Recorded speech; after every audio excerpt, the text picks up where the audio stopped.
पार्वती जी ने पूछा क्या समुद्र में से निकला वो अमृत है? शिव जी कहते हैं अगर अमृत समुद्र में होता तो समुद्र खारा नहीं होता। लोग कहते हैं शरद पूर्णिमा पे चांद में से अमृत झड़ता है, लोग अपने अपने घर की छत पे खीर बना बना के रख देते, पीते हैं तो भी मर जाते हैं। तो क्या अमृत चंद्रमा में है?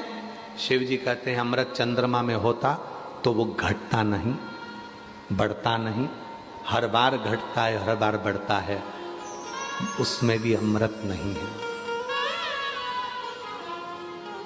अमृत के सुंदरता में होता है, तो जो कुरूप है क्या वो मरते नहीं है? अमृत कहाँ है? तब शिव जी पार्वती जी को नंदी पर बिठाए और अमरनाथ ले गए। यही अमृत के लिए अमरनाथ लेकर गए। लोग पूछते हैं अमरनाथ की गुफा में क्या हुआ था।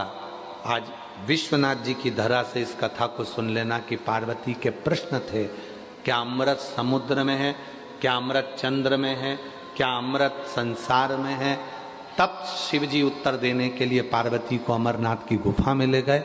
नंदी को बाहर छोड़ा, गंगा जी को बाहर छोड़ा, सर्प को बाहर छोड़ा, शिव जी अमरनाथ की गुफा में प्रवेश कर गए। आप सबको मालूम होगा कि 2 बार शंकर जी ने गंगा को अपने सिर से उतारा था। कितनी बार भगवान शंकर ने गंगा जी को अपने सिर से उतारा? 2 बार भगवान शंकर जी ने गंगा को अपने सिर से उतारा था। एक बार जब भगवान शिव विवाह कर रहे थे तब गंगा को सिर से उतार दिया था।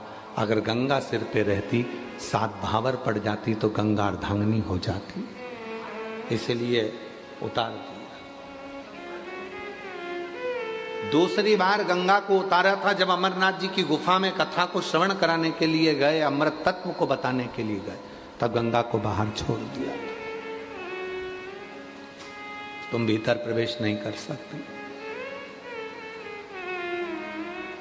सर्प को, नंदी को, सबको उतार कर शिव जी अंदर गए और पार्वती जी के प्रश्न का उत्तर, अगर आप लोगों ने अमरनाथ की कथा का स्मरण यदि करा होगा स्कंद पुराण से, तो कुछ प्रश्न दिए गए, उन प्रश्न का उत्तर शिव दे रहे थे और शंकर भगवान ने तुरंत सारे प्रश्नों के उत्तर का निचोड़ दे दिया।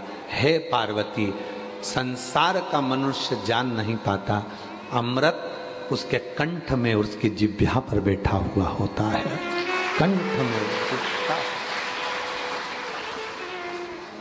आप अपने कंठ से जब निंदा कर रहे हो, बुराई कर रहे हो, अपशब्द कर रहे हो, ताना दे रहे हो, गाली दे रहे हो, आड़ा टेढ़ा बोल रहे हो, तो तुम्हारे कंठ पर विष भरा पड़ा है।